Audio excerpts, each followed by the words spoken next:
Un saludo de nuevo desde el puerto Sagunto de Valencia. Deciros que este vídeo lo he resubido porque en un principio iba a ser un directo que hice en el canal creado por Lucas. El canal se llama Paz Mundial, pero tuvimos problemas con la transmisión del audio de los vídeos que quise comentar. Parece ser debido a un fallo en mi OBS, por lo que hemos decidido que lo edite y lo resuba para que se pueda ver y oír en condiciones. Os invito pues a que os paséis por el canal creado por Lucas. El canal se llama Paz Mundial, donde tiene vídeos interesantes y sobre todo los directos son muy ilustrativos. Antes de nada, recordaros que aquel que aún no se haya suscrito a mi canal lo haga, le deis al botón me gusta y dejéis algún comentario para que los algoritmos de YouTube ofrezcan el contenido de mi canal a otros usuarios. Y sin más, bienvenido de nuevo a una nueva cita con DragonArt 666.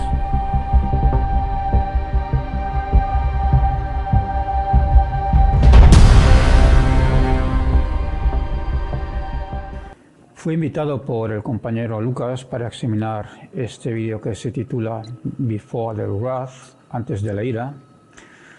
Para quien a estas alturas aún no haya entendido el título, con eso de la ira, se está refiriendo a la ira de Yahvé el día del juicio.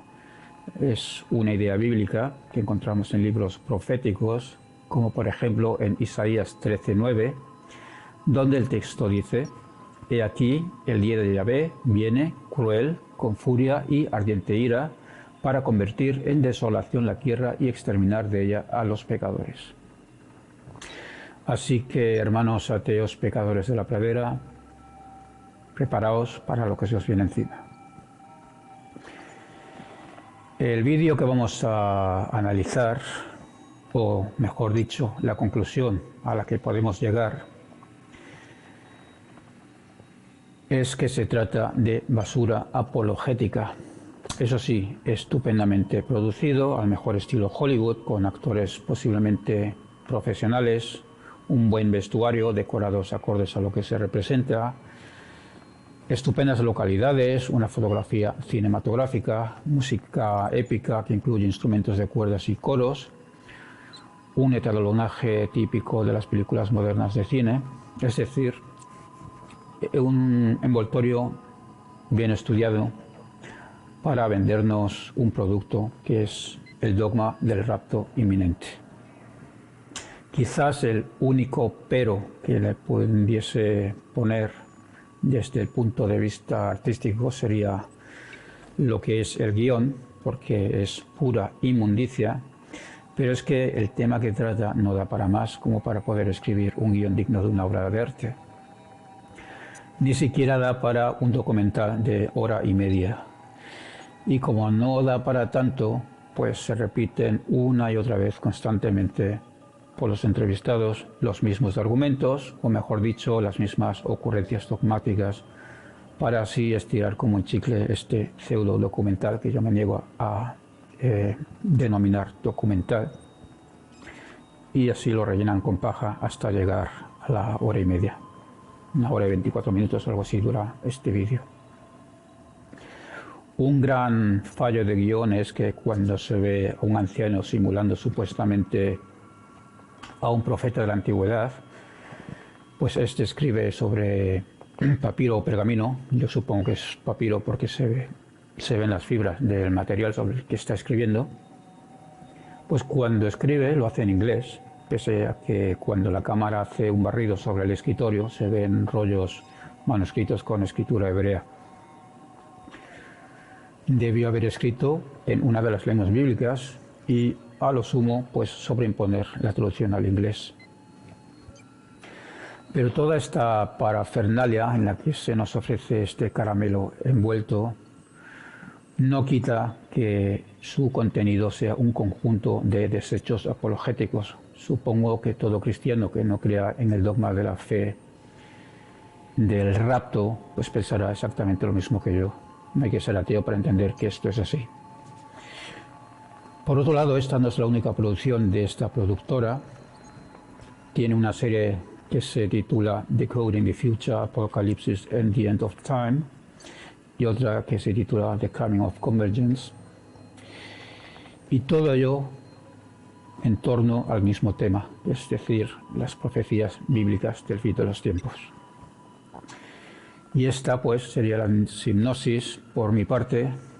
A partir de aquí podríamos dar el caso por cerrado y dedicarnos a otras labores de más provecho, pero como no nos vale solo con la conclusión final, sino que debemos señalar por qué esto es una ostentación barata disfrazada de documental, pues vamos a darle un repaso bien detallado y a ver qué nos repara.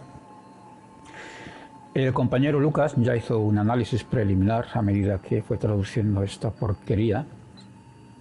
Yo no voy a entrar en más detalle de lo que hizo Lucas, pero sí voy a confrontar este despojo de documentar con la historia, que es lo que a mí me gusta hacer y pienso que es lo que la audiencia del canal de Lucas y de mi canal esperan de mí, que haga un estudio histórico. Para empezar, la productora Ingenuity Films, que así es como se llama, tiene un título bastante sugerente, parece ser que se dedican a hacer producciones dirigidos a la gente ingenua. Pues según su descripción en Facebook, se trata de una productora audiovisual que se denomina a sí misma como Christian Production Studio. Y este nombrecito pues ya nos debería de poner en alerta. Según esta misma presentación, creen que es su deber humanitario descubrir a los pobres ciegos de espíritu las verdades de las profecías, que de lo normal pues quedan ocultas por todo ese ruido que hay debido a las falsas interpretaciones, opiniones y demás. Pero claro, ellos son los iluminados y ellos tienen la llave, ellos tienen la clave, como no, para abrir todos los ojos. Y deben de hacerlo porque, según ellos, se acercan de eventos catastróficos globales, es decir, juegan, como siempre, con el temor de la gente, les advierten de todo el horror que está a punto de ocurrir y luego se presentan a sí mismos y a la secta a la que representan como la salvación, porque solo ellos han sido capaces de desvelar las profecías del fin de los tiempos. Por lo tanto, sincretizando, la misma basura barata de siempre que llevan practicando los cristianos fundamentalistas toda la vida. Esta vez presentado, mejor dicho, bajo un supuesto nuevo envoltorio, una supuesta nueva ocurrencia que ellos llaman descubrimiento, para seguir manteniendo el miedo y la esperanza entre sus fieles. No sea que alguna de sus ovejas empiece a dudar, que quizás esto del fin inminente y con ello el rapto y la vuelta de Jesús nunca se va a cumplir y quizás todo sea un cuento para no dormir. En su página de Facebook, esta productora se presentan como periodistas de investigación, haciendo entrevistas a supuestos reconocidos expertos en diversos campos de investigación. Ya veremos que eso es totalmente falso. Se trata de una tarjeta de visita bastante patética y esto lo veremos más adelante. Eso sí, en su página Facebook no se permite la más mínima crítica, por lo tanto no vamos a poder poner el link de este vídeo en su página de Facebook porque los administradores seguramente que se encargan de borrarlo. Bien, pues vamos ya por el vídeo. Como el compañero Lucas ya lo tradujo minuto por minuto, yo no voy a repetir todo el vídeo, sino solo aquello que me parece más relevante, donde considero que contradice la investigación histórica en general y a la investigación sobre el Jesús histórico en concreto. Así que vamos a ver el primer vídeo.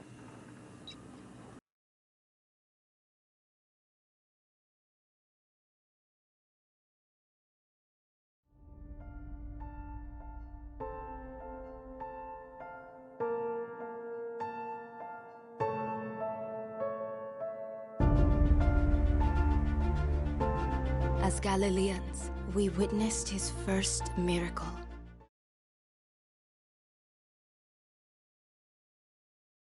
De lleno empieza aquí con una música épica donde se utilizan instrumentos clásicos como pianos, violines, más adelante incluso coros, mezclando imágenes cinematográficas en cámara lenta, lo que acentúa más esa sensación épica de que algo grande está por ocurrir, representando el mundo de Galilea en los tiempos de Jesús. Se oye una voz en off donde dice, "As Galileans, we witnessed his first miracle", como galileos fuimos testigos de su primer milagro. Aquí no deja claro a qué milagro se refiere, pero están hablando de las bodas de Caná, relato que solo encontramos en el Evangelio de Juan, donde Jesús convierte el agua en vino, pero para desgracia de este supuesto documental, no solo el milagro no es considerado histórico por la crítica, sino que todo el conjunto del relato de la boda en general no se considera histórico. Y este es uno de esos problemas del vídeo. Se asume que todo lo relatado en los evangelios es histórico, no distinguen entre la teología cristiana que impregna todos los evangelios y los posibles hechos históricos ocultos bajo todo ese manto teológico.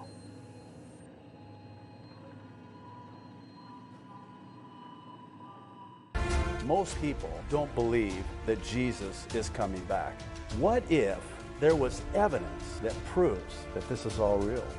Because there were so many people bringing up little bits and pieces of this. I'm thinking, there's got to be a pattern here. The Bible talks about it as being a mystery, but why does the rapture have to happen? What's the point to it all? A Galilean would have understood that perfectly. They are the key to everything. I'm just so stunned. I never thought I would see this in my lifetime. This is the most profound discovery in human history.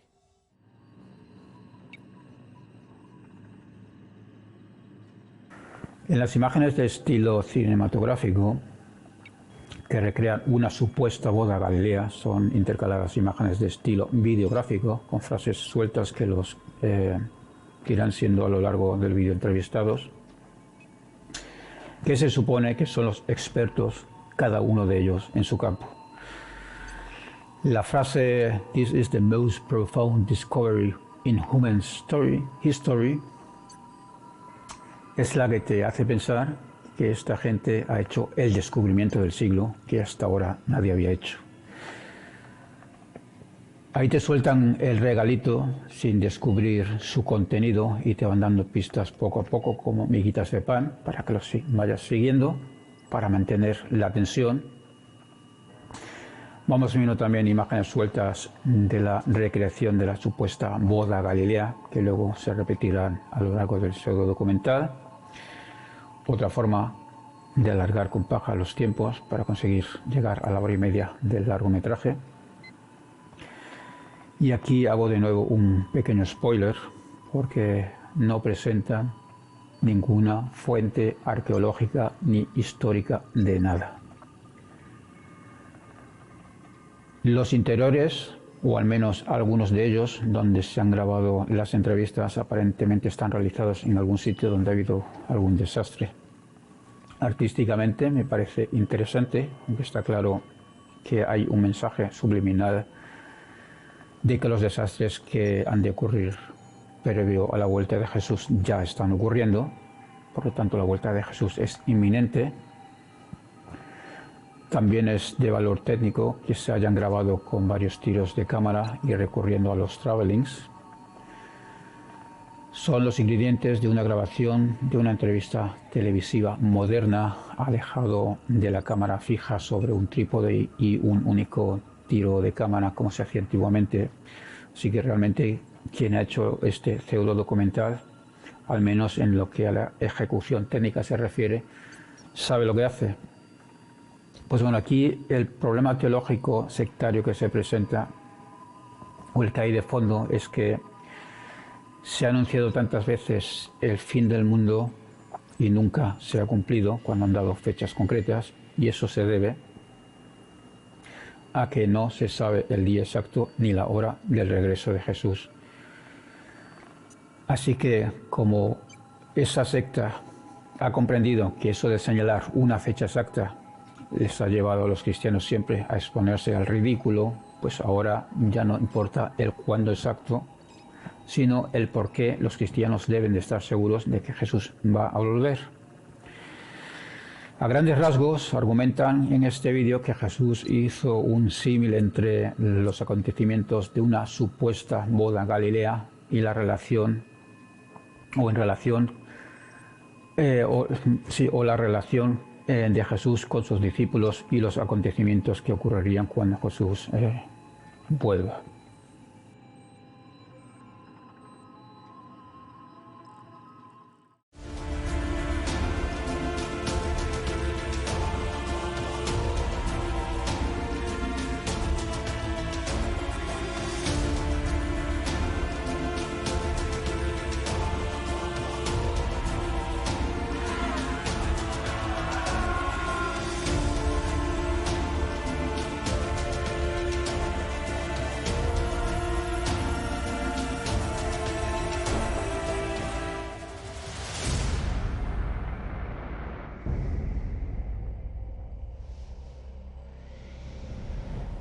La intro en términos cinematográficos me encanta también, muy épico, fundiendo de forma intercalada la escena de los títulos con la escena de la película de la boda, la forma en la que los caracteres son barridos de la escena convirtiéndose en polvo y el cámara shake que insinúa un terremoto representa muy bien el contenido apocalíptico, es decir, la ira de Yahvé, que acabará con todo el día del juicio.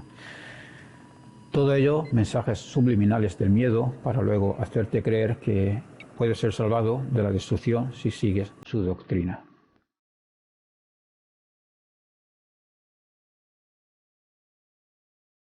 We are not destined to live in this world forever.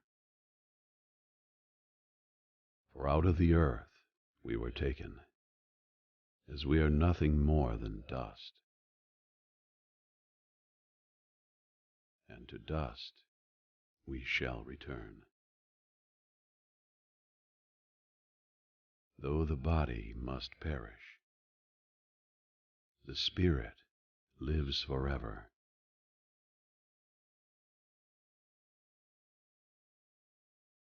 So I urge you to seek the things that are eternal rather than that which will decay into nothing. As I write to you, the foretold coming of the Messiah, our Lord Jesus Christ, is now fulfilled as we await his prophesied return at the end of days. Though he first came to save the world, he will return to judge it. My brothers and sisters in Christ, know that a time of great tribulation approaches, such as has not been seen since the beginning of the world, nor shall there ever be again. But our Lord will return to retrieve those that follow him from the wrath that will be poured out upon all who are living on the face of the earth. A time of worldwide wars, famines, great earthquakes, and sickness that will bring an abundance of death.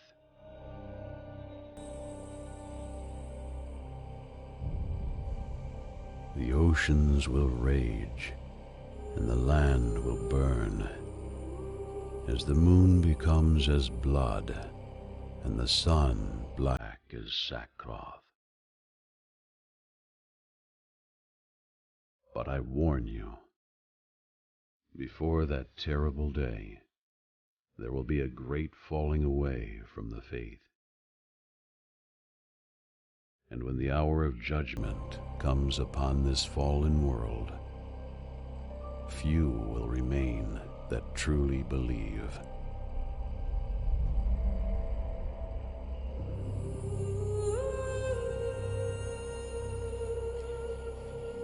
though the convergence of signs for his return have been revealed to you throughout the Scriptures, there are some mysteries that God proclaims will be sealed until the time of the end. Aquí vemos a este personaje que representa a un profeta, o quizás el padre del novio de la boda de Galilea, no lo tengo claro, parece ser que son los mismos actores. Y aquí lo vemos escribiendo en inglés, pese a que los rollos ya escritos están en hebreo. Y escuchamos la voz en off, que parece ser el pensamiento del escriba, haciendo las típicas profecías vagas de siempre, que va a haber guerras en todo el mundo, hambrunas, grandes terremotos, enfermedades, todo traerá muerte exuberante, los océanos se enfurecerán, la tierra arderá, etcétera, etcétera. Aquí me interesan las profecías escatológicas, sobre todo en lo referente a los eventos astronómicos. Se hace referencia a que la luna se convertirá en sangre, es el fenómeno astronómico que los antiguos no entendían, donde la luna se vuelve rojiza, pues para ellos eran una señal de desgracias, de malos presagios, y el sol se volverá negro como silicio. Esto es la profecía que este profeta en el vídeo está narrando en voz alta. Esto está parafraseando las señales apocalípticas que están diseminadas por varios libros proféticos de la Biblia hebrea que encontramos posteriormente en la literatura apocalíptica de la época, tanto bíblicas como extrabíblicas. Por ejemplo, en el libro de Joel dice: el sol se convertirá en tinieblas y la luna en sangre antes de que venga el día de Yahvé grande y terrible. Y por ejemplo en Zacarías 14:4 dice: y sucederá que en aquel día no habrá luz, las luminarias se oscurecerán. Zacarías 14:4 es importante porque aquí tenemos en Zacarías un libro en el que creía Jesús, donde Jesús pensó que esa profecía se cumplía esa misma noche de su última cena, que veremos más adelante. Evento similar encontramos en el apócrifo apocalíptico 4 Esdras, en el capítulo 7, versículo 39, donde dice: el día del juicio, he aquí que ocurrirá, no habrá ni sol, ni luna, ni estrellas. Tenemos, pues, fenómenos astronómicos parecidos en el imaginario de esta gente de lo que ocurriría el día del juicio. Cuando dije que me da la sensación de que aquí se está recreando la escena de un profeta dejando por escrito sus vaticinios, es porque al parecer está simulando al profeta que hay de este libro del Apocalipsis, porque aquí es donde vienen esos detalles expresos que no encontramos en los demás textos, que se refieren a los acontecimientos astronómicos similares. En el capítulo 6, versículo 12 del libro del Apocalipsis leemos: vi cuando el Cordero abrió el sexto sello y hubo un gran terremoto, y el sol se puso negro como silicio hecho de cerda, y toda la luna se volvió como sangre. Y tenemos los dos arquetipos exactos, que es lo que se oye en la voz en off en la recreación. También es importante la mención al sello que abrió el Cordero, porque en el vídeo se ve cómo el profeta clausura los rollos que está escribiendo con un sello, y este sello será abierto el día del juicio por el Cordero, que en el libro de las Revelaciones es el propio Jesús. Pues bien, decía que me interesan las profecías, sobre todo los eventos astronómicos, porque no solo las encontramos en la literatura piadosa apocalíptica de los tiempos de Jesús, sino que el propio Jesús histórico hizo vaticinios similares, pero con otros detalles que no se recogen en el vídeo. Y me parece llamativo que se esté hablando en el vídeo de lo que Jesús dijo, advirtió y prometió, pero en este caso concreto que trata los sucesos astronómicos, se recurre al libro del Apocalipsis y no a las propias palabras de Jesús. Veamos pues qué es lo que dice el propio Jesús en Marcos 13:24 y en su paralelo en Mateo. Y dice lo siguiente: pero inmediatamente después de la tribulación de esos días, el sol se oscurecerá, la luna no dará luz, las estrellas caerán del cielo. Aquí el compañero Lucas, un mensaje para el compañero Lucas, que sigue dudando de que Jesús haya existido o que haya sido un profeta apocalíptico, que es la hipótesis que yo defiendo al máximo. Pero si ponemos atención a todo lo que se considera histórico de Jesús, una vez los relatos filtrados por los criterios de historicidad y bien establecidos, los que son los patrones recurrentes, todo ello, el resultado siempre tiene un paralelismo en otros grupos apocalípticos. Jesús y su grupo fueron apocalípticos y compartieron esta cosmovisión del mundo, esos arquetipos con otras sectas apocalípticas de la época. Pero volviendo al documental, no entiendo por qué los responsables del pseudo documental recurren a las profecías del autor del Apocalipsis para describir esos fenómenos astronómicos y no invocan las palabras del propio Jesús. Quizás porque eso de que las estrellas caerán a la tierra demuestra la ignorancia de Jesús de qué es una estrella, donde para Jesús y los judíos de su época eran luminarias que estaban fijadas allá arriba en una de las cúpulas celestes, una cúpula que se extiende como una tienda, tal como se describe poéticamente en el libro de Isaías.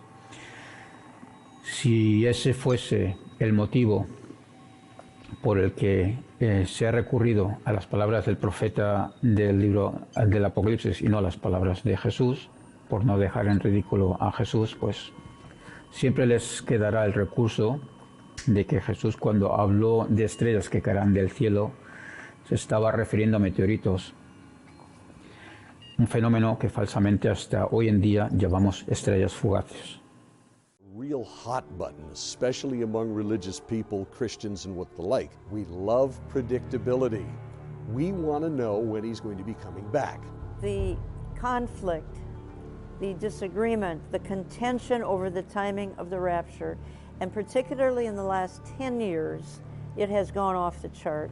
You know, instead of saying, my, how they love one another, as they said of the early church, now today of the church, they say, my, how they fight with one another.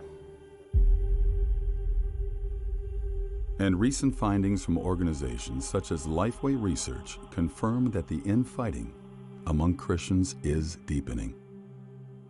In one of our surveys, we asked when they thought the rapture would occur. The largest group, 36%, believe that the rapture will occur pre-tribulation. But if that's the largest group, that means there's not a majority believing any one thing about the rapture. A lot of information right at their fingertips, so they want to go and develop their ideas on their own. They want to put together this cornucopia of eschatological beliefs without any kind of hermeneutical framework, but it really may not match up with any views out there. Aquí vemos los nombres y los títulos de los entrevistados. Ninguno de ellos es testigo de Jehová, tal como se insinuó en el preview del compañero Lucas y los que asistieron al chat.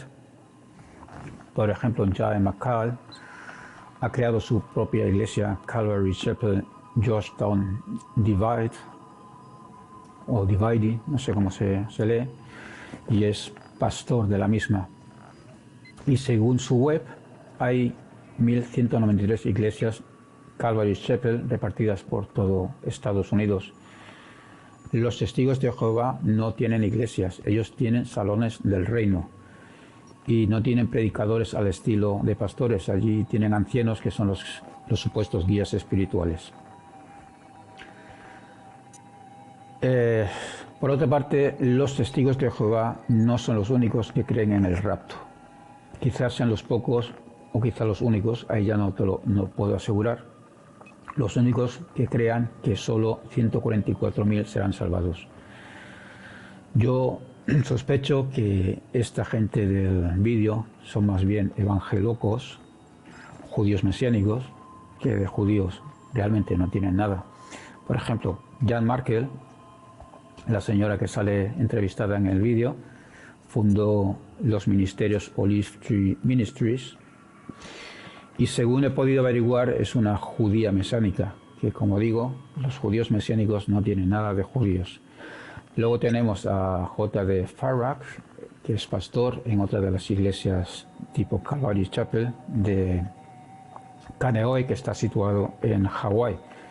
Luego, por último, tenemos a Scott McConnell, que es director ejecutivo de una organización apologeta que se llama Lifeway Research, y a Lisette Dillinger, que tiene el cargo en la misma institución de Qualitative Director.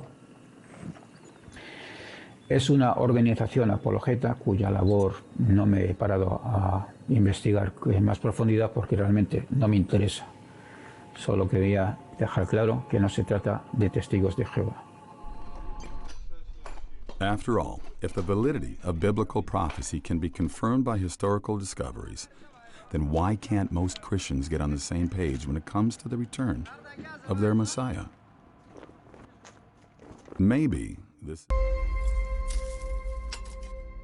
sparked an ambitious research project, and fragments of new insight began to expose the forgotten ways of the ancient Galileans. You know that 2/3 of the gospel took place, and that's why the Galileans are... And a lot of other people are working on the same projects. It's an enormous research project to make sure. To truly understand the depth of what we're only now rediscovering, we must journey back to ancient Galilee, during the time of Christ, to follow the very sequence of events that was hidden within their prophetic wedding. This is where the story begins. Aquí se nos muestran imágenes de una excavación arqueológica, pero no se nos identifica cuál es, teniendo en cuenta que al final de cuentas no se nos presenta ninguna prueba arqueológica de nada, ni ningún documento escrito histórico de nada. Quizás se entienda por qué no se identifica el emplazamiento arqueológico. No sé si están de algún modo indicando que las excavaciones son en Khirbet Cana, una de las ruinas que han sido identificadas como candidata a ser la ciudad de Cana del Evangelio de Juan. Lo que pasa es que las fotografías que yo conozco de estas excavaciones no se corresponden con las imágenes que salen en el vídeo. Por lo tanto, no tengo claro qué son esas imágenes que salen en el vídeo. En cualquier caso, a mí no me consta que se haya encontrado nada en absoluto que demuestre cómo eran las bodas galileas, que es lo que insinúan en este vídeo, que hay pruebas arqueológicas y históricas de cómo funcionaban las bodas galileas en el tiempo de Jesús. They wanted witnesses because you can't make a covenant without having witnesses to ratify the covenant. There is a written proposal that is presented. It is a written covenant of marriage that the bride accepts. They would be asked, do you agree on these terms? They would say, we do, which means that they can't go back on it. They can't say, I didn't know that was in there, or those terms were disagreeable to me. Aquí se dice que se leía un documento a modo de pacto escrito y que las dos partes podían aceptar o rechazar. Parece ser que se está haciendo una analogía incluso con el pacto de Yahvé con el pueblo elegido, al cual se le dio por escrito dicho pacto a través de Moisés, para que el pueblo elegido lo aceptara o lo rechazara, y sobre todo después no tuvieran excusa de haber pecado por desconocimiento, por no conocer lo que decía el pacto, ya que se les entregó por escrito. No sé si por ahí va esta analogía patética. En cualquier caso, como lo es patético hacer una analogía de una supuesta boda galilea con el supuesto rapto prometido por Jesús, que Jesús no prometió tal cosa, como lo veremos más adelante. De hecho, en la Biblia hebrea, se presenta a Israel de forma poética como la esposa de Yahvé o al propio Yahvé como el esposo de Israel. Por ejemplo, en Oseas 2:19, ahí dice: te desposaré conmigo para siempre, sí, te desposaré conmigo en justicia y en derecho, en misericordia y en compasión. O en Isaías 54:5, ahí dice lo siguiente: porque tu esposo es tu hacedor, Yahvé de los ejércitos es su nombre, y tu Redentor es el Santo de Israel, que se llama Dios de toda la tierra.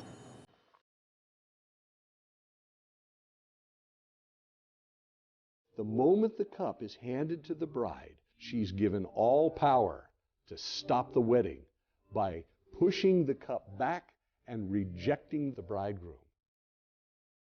Contrary to all other wedding customs in the Middle East, the bride in a Galilean wedding possessed the final authority.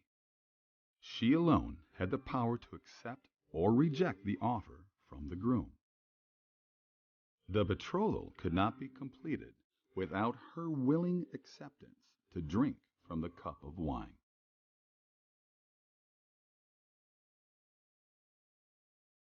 But on this day, during this betrothal, the bride accepts.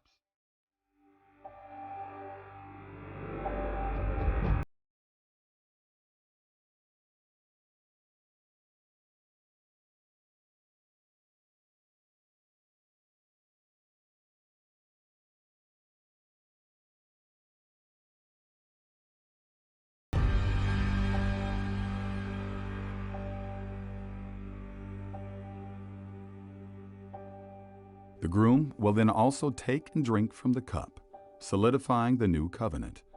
But then he says something truly profound.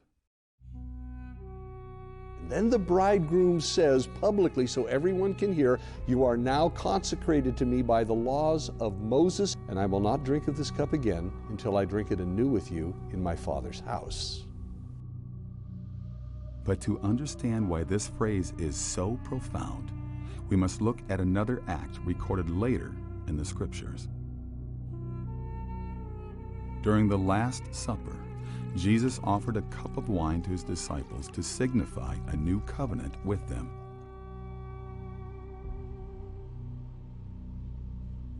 And after his disciples drank from the cup, Jesus then said something similar to what a Galilean would have heard from their own weddings. He said, But I say to you, I will not drink of this fruit of the vine from now on until that day when I drink it new with you in my Father's kingdom. Aquí se pretende hacer una analogía con la última cena de Jesús, donde Jesús crea un nuevo pacto y la novia puede rechazar el cáliz de vino.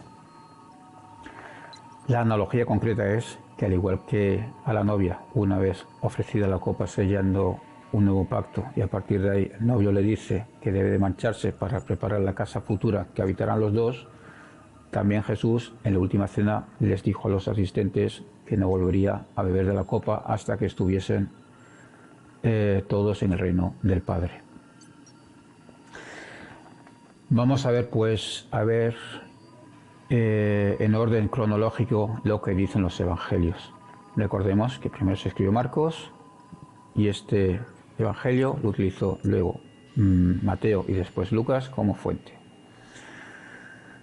Así que en Marcos 14, 22 al 26 dice lo siguiente: y mientras comían tomó pan y habiéndolo bendecido lo partió, se lo dio a ellos y dijo: tomad, este es mi cuerpo. Y tomando una copa, después de dar gracias, se la dio a ellos y todos bebieron de ella. Y les dijo: esto es mi sangre del nuevo pacto, que es derramada por muchos. En verdad os digo, y ahora aquí viene la analogía, ya no beberé más del fruto de la vid hasta aquel día cuando lo beba de nuevo en el reino de Dios. Después de cantar un himno salieron para el Monte de los Olivos. Esto de que luego fueron al Monte de los Olivos es importante, lo veremos más adelante. En Mateo 26, capítulo 26 y versículo 26 al 30, dice lo siguiente. Mientras comían, Jesús tomó pan y habiéndolo bendecido lo partió y dándoselo a los discípulos dijo, tomad, comed, esto es mi cuerpo.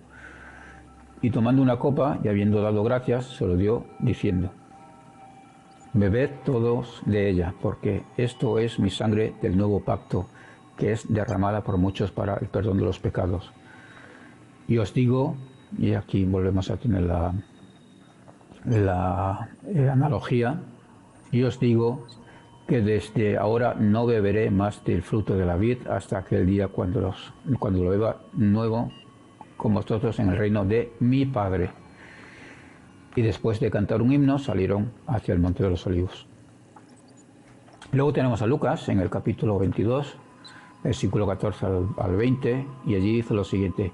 Cuando llegó la hora, se sentó a la mesa y con él los apóstoles, y les dijo, intensamente he deseado comer esta Pascua con vosotros antes de padecer, porque os digo que nunca más volveré a comerla hasta que se cumpla en el reino de Dios.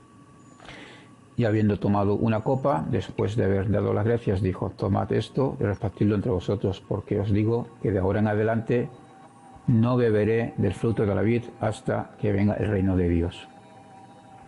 Y habiendo tomado el pan, después de hablar, dando las gracias, lo partió y les dijo, diciendo, esto es mi cuerpo que por vosotros es dado, haced esto en memoria mía. De la misma manera tomó la copa después de haber cenado, diciendo, esta copa es el nuevo pacto en mi sangre, que es derramada por vosotros.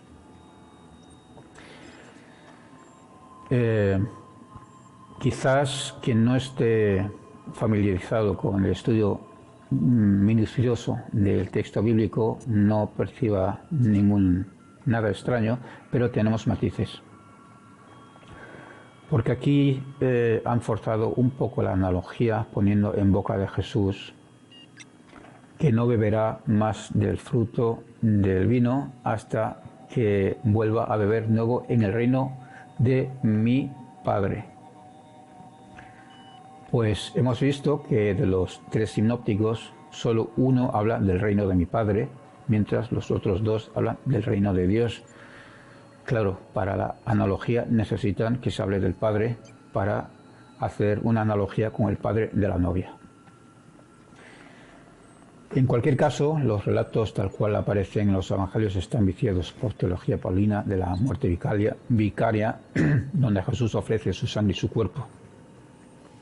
Los académicos están de acuerdo que detrás de esta escenificación eucarística, que es una idea paulina, hay seguramente una cena histórica escatológica, una cena después de la cual Jesús estaba convencido que esa misma noche Yahvé intervendría en el Monte de los Olivos, tal como entendían la profecía en Zacarías 14, donde Yahvé literalmente posaría su pie en el Monte de los Olivos, este se abriría en dos y Yahvé comenzaría a exterminar a las naciones enemigas de Israel.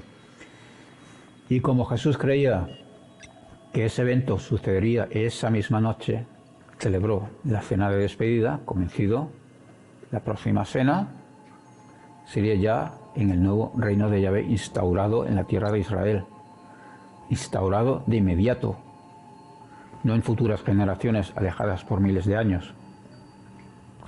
De ahí que se fuese luego con su grupo armado, incluso a instancia suya, según el Evangelio de Lucas. Después de la cena se fueron al Monte de los Olivos armados. Así que el trasfondo histórico que hay detrás de esta cena no soporta la interpretación de una boda donde el esposo se va para preparar la futura estancia con la promesa de volver a por la esposa. Jesús no tuvo en mente ir a ningún reino de Dios celestial para luego volver a por la esposa. Jesús tuvo la intención de, una vez haber tenido la cena con sus discípulos, ir al Monte de los Olivos, esperar la intervención de Yahvé y sus legiones de ángeles y machacar a los romanos.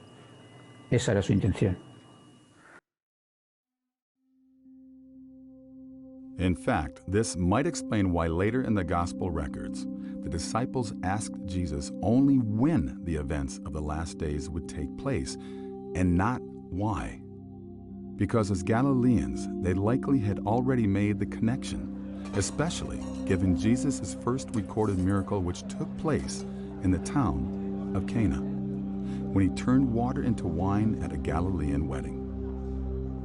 And I find this most fascinating, that the first miracle Jesus ever performed was at a wedding, and that wedding had the same cultural dynamic that Jesus was describing when he was explaining to his disciples about his soon return. Ya dijimos al principio que no solo la conversión del agua en vino no es histórico, sino que el evento en general de la boda no es más que una construcción teológica con mucho simbolismo, como lo es prácticamente todo el Evangelio de Juan, un evangelio del que se pueden extraer muy pocos datos históricos. Una construcción teológica cuyos detalles no voy a explicar aquí, entre otras cosas porque tendría que revisar mis apuntes al respecto y no quiero dar datos incorrectos. El problema con estos apologetas fundamentalistas es que dan por hecho que todo lo narrado en los evangelios son hechos históricos. Y lo hacen porque su fe les obliga a creerlo así. Jesus tells them, I go to prepare a place for you.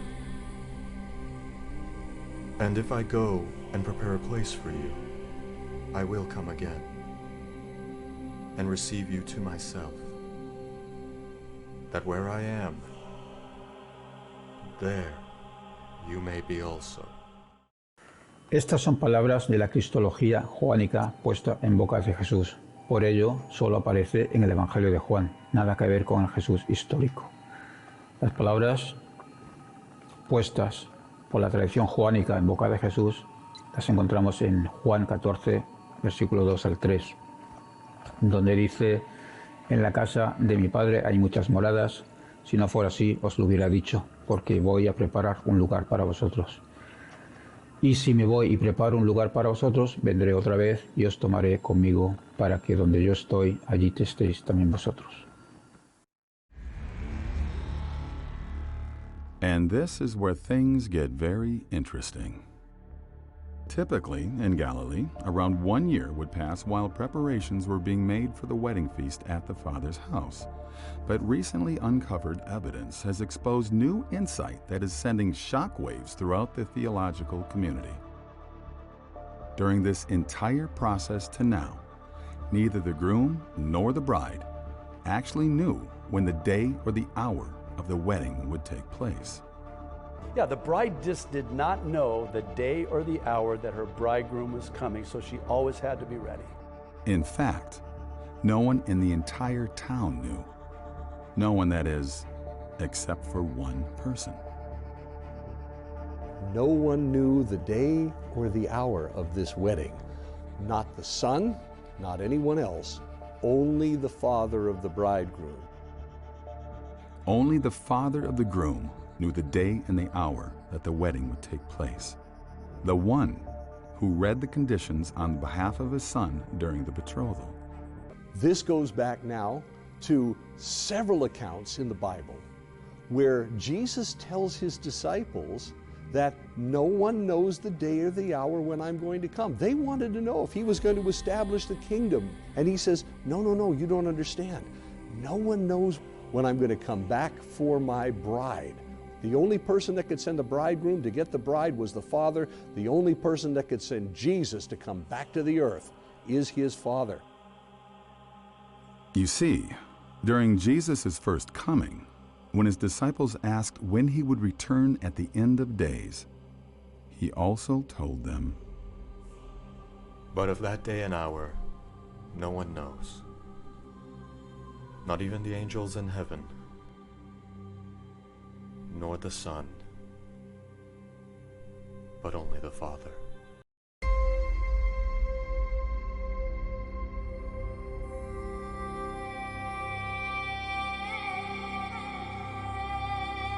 Considering these trends, It's not surprising that this is precisely why the Scriptures famously warn that in the last days, Jesus will return as a thief in the night, into a world that is unbelieving and unprepared.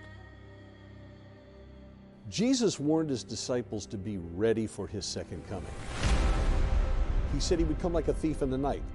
Regarding the times and the seasons, my brethren, you have no need that I should tell you, because you perfectly know. The day of the Lord indeed will come to this world as a thief in the night, but it will not come as a thief in the night to you, because if you're ready, you're ready. And we can only be surprised, and we can only suffer from it if we're not ready. He's going to come as a thief in the night to those who are not aware. He's going to come to those as a thief in the night, to those who have been bogged down and weighted down with what Jesus said are the cares of this life. Aquí se está indicando el pasaje donde Jesús supuestamente le dijo a sus discípulos que el día y la hora de su regreso nadie lo conoce, ni los ángeles, ni el Hijo, solo el Padre. Y aquí dejan hábilmente fuera unos cuantos versículos de lo que dijo Jesús, que pertenecen al mismo discurso. Lo encontramos en Mateo 24:32, y el discurso dice lo siguiente: en verdad os digo que no pasará esta generación hasta que todo esto suceda. El cielo y la tierra pasarán, mas mis palabras no pasarán. Pero aquel día y la hora nadie sabe, ni siquiera los ángeles del cielo, ni el Hijo, sino solo el Padre. Porque como en los días de Noé, así será la venida del Hijo del Hombre. Pues así como aquellos días antes del diluvio estaban comiendo y bebiendo, casándose y dándose en matrimonio, hasta el día en que entró Noé en el arca, y no comprendieron hasta que vino el diluvio y se los llevó a todos. Así será la venida del Hijo del Hombre. Por tanto, velad, porque no sabéis en qué día vuestro Señor viene. Pero comprended esto: si el dueño de la casa hubiera sabido a qué hora de la noche iba a venir el ladrón, hubiera estado alerta y no hubiera permitido que entrara en su casa. Por eso también vosotros estad preparados, porque la hora que no penséis, o a la hora que no penséis, vendrá el Hijo del Hombre. ¿Dónde está la trampa de estos malditos aleluyos? Pues que callan que Jesús, un versículo antes, en el mismo discurso, recordemos que eso de dividir la Biblia por versículos es una técnica moderna. Los antiguos escribas y copistas, y mucho menos los evangelistas, dividieron en versículos sus escritos. Pues bien, en el versículo anterior, Jesús le asegura a sus discípulos que no pasará esta generación hasta que todo esto suceda. La generación de Jesús. Y con ello se refiere a todo lo que anunció en ese mismo discurso, que empieza a partir del versículo 3. Así que pese a que Jesús no dio fecha exacta, aseguró que todo ocurriría durante su generación, no en generaciones futuras.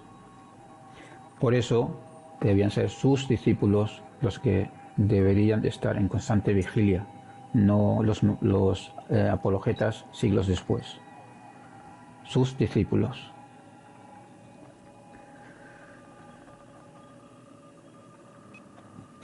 Por la última cena, que fue una cena escatológica, como ya hemos explicado, deducimos que Jesús, esa misma noche de la cena, una cena de despedida, vuelvo a recordar, esperó la intervención divina. Así que al menos el día sí que lo tuvo en mente, pese a que luego se equivocó, porque Yahvé no intervino. Intervino porque Yahvé no existe. Pero bueno, eso es otro asunto. Por otro lado, Jesús no estaba hablando de la llegada de sí mismo, sino del Hijo del Hombre. Yo sé que los cristianos identifican al Hijo del Hombre con Jesús, pero ese no era el pensamiento de Jesús ni de los apocalípticos de la época.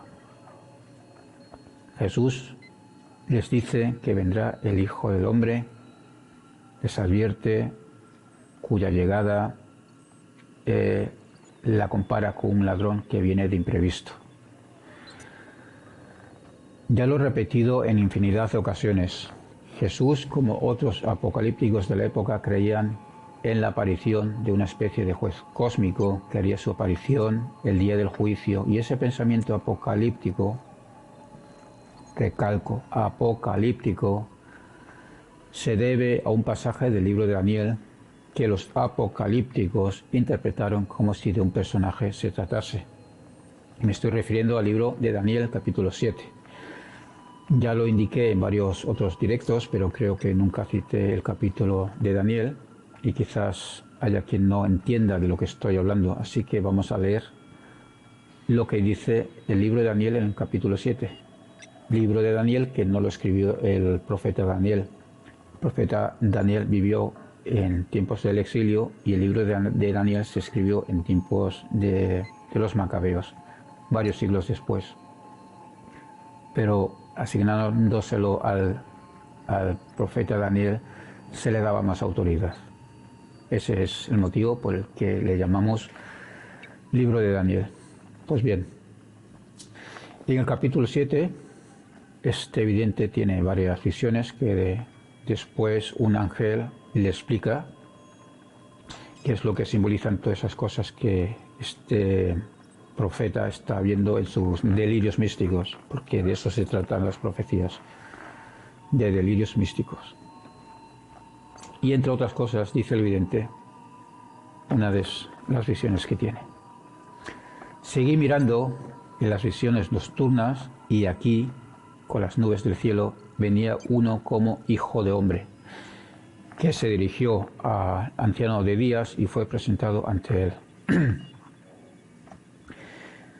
Y le fue dado dominio, gloria y reino para que todos los pueblos y naciones y lenguas le sirvieran. Su dominio es un dominio eterno que nunca pasará y su reino uno que no será destruido. Esta es la visión que tiene. Entonces luego va y le pregunta a uno de los ángeles que le explique de qué trata esta visión que ha tenido, qué representan todos esos simbolismos, qué representa ese uno como hijo de hombre. Y el relato sigue. Me acerqué a uno de los que estaban allí de pie y le pedí que me dijera la verdad acerca de todo esto, y me respondió dándome a conocer la interpretación de estas cosas. Previamente le explica en qué consisten todas estas bestias que estuvo viendo, que se trata de ciertas naciones. No voy a entrar ahora en detalles, porque aquí nos interesa la figura de ese como hijo de hombre o uno como hijo de hombre. En referencia al hijo de hombre, esta es la explicación que le da el ángel al vidente. Y los 10 cuernos de este reino son 10 reyes que se levantarán, y otro se levantará después de ellos. Él será diferente de los anteriores y subyugará a 3 reyes. Y él proferirá palabras contra el Altísimo y afligirá a los santos del Altísimo e intentará cambiar los tiempos y la ley, y les serán entregados en sus manos por un tiempo, por tiempos y por medio tiempo. Pero el tribunal se sentará para juzgar y su dominio le será quitado, aniquilado y destruido para siempre. Y ahora viene lo interesante. Y la soberanía, el dominio y la grandeza de todos los reinos debajo de todo el cielo serán entregados al pueblo de los santos del Altísimo. Repito, al pueblo de los santos del Altísimo. Su reino será eterno y todos los dominios le servirán y le obedecerán.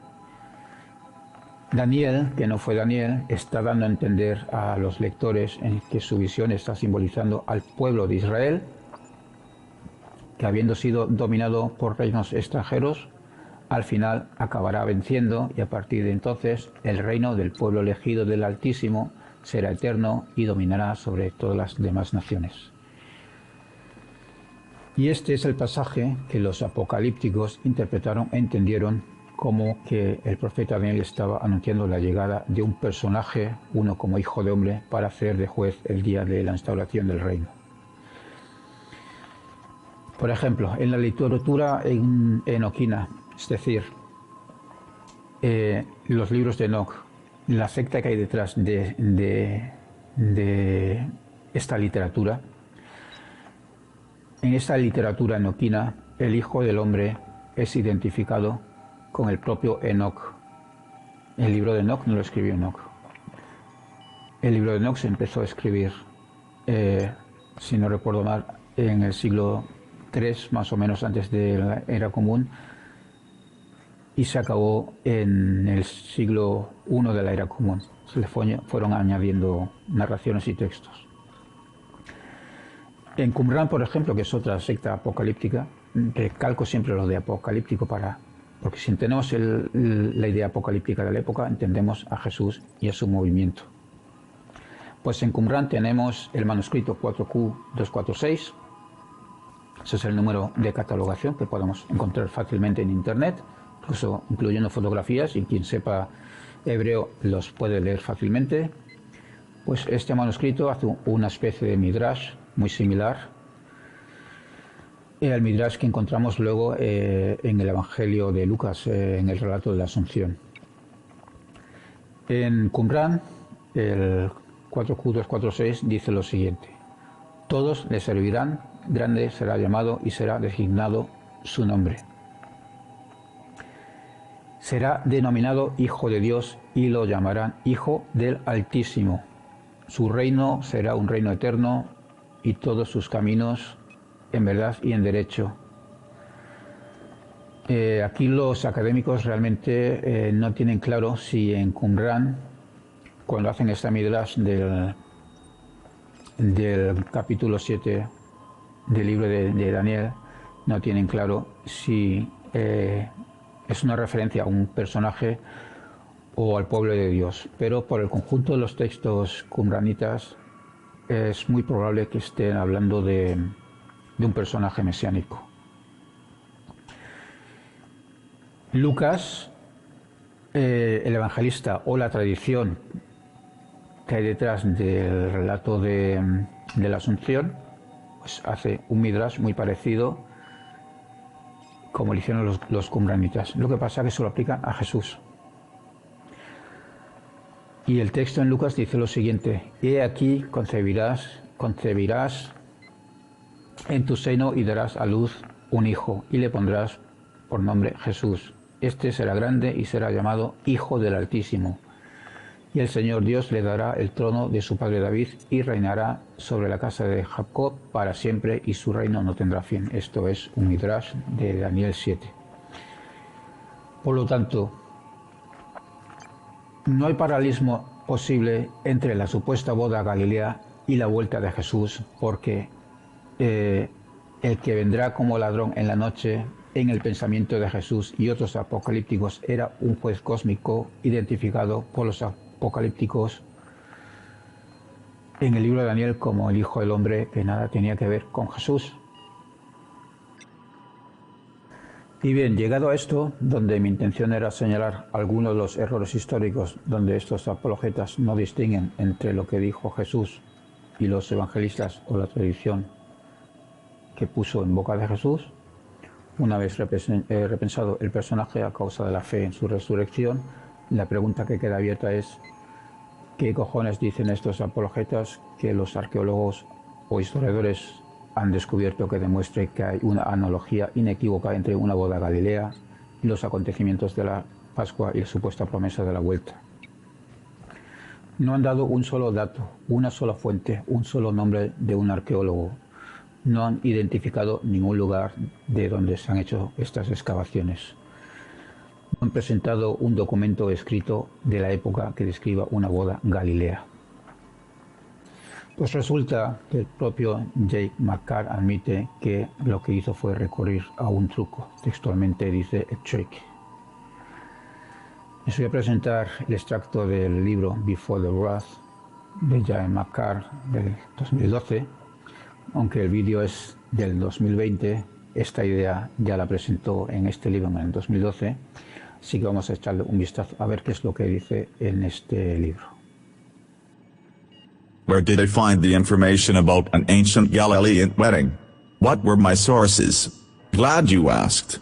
The best explanation is found in the companion book to the video, Before the Wrath, which is a reprint of my earlier, now out-of-print book on the subject. Below is an excerpt of the last chapter of the book, which explains the process of discovery for the Galilean wedding traditions. When the Jerusalem temple fell, everything changed. The Jewish people were experts at maintaining religious traditions, but now, far removed from their promised land and with their magnificent temple in ruins, the center of their faith began to fade into memory. For the most traditional people in the world, things started to change. But what were their wedding traditions like before the fall of the temple? This is not an easy question to answer because few historians recorded anything about it. And why would they? Why would they waste valuable space on an expansive scroll recording the petty traditions of farmers and fishermen living in northern Judea? That is why there just isn't much historical information out there. When the temple fell, everything changed, and so did Jewish wedding traditions. And this is really important, because we need to understand what those traditions looked like before that dreadful change. Many of the metaphors Jesus used pointed to a wedding, in particular a Galilean-style wedding. That means understanding what these weddings were like, and what they weren't like, was essential to grasping his message in all its sublime force. The trick was finding out what the Jews added and what was omitted during the centuries of their dispersion. The problem was, almost all of the available information about Galilean weddings was recorded in the New Testament of the Bible. After all, the Gospel writers Matthew, Mark and John were Galileans, and Luke would have interviewed Peter and Mary, at least, who were also from Galilee. I had to look at the bits and pieces of modern and medieval Jewish weddings and set aside everything they added over the centuries of their dispersion. What remained is where I began. So, I put on these new glasses and started looking around. Gradually I began to notice references to the wedding, the bride, the bridegroom and the wife that, in all my years of Bible reading, I had simply read right past. Neither did I address, to any reasonable extent, details related to family honor and a good name or how a ketubah emulated God making the covenant with Abraham or giving Moses the 10 Commandments. Had I done so, it would have produced engrossing but lengthy rabbit trails that led away from central path of the book. Como vemos, él mismo admite que la supuesta boda Galilea es una reconstrucción en base al Nuevo Testamento, una reconstrucción sectaria. Pues bueno, hasta aquí el vídeo de hoy. Gracias por asistir y nos vemos en una próxima cita con Dragon Art 666.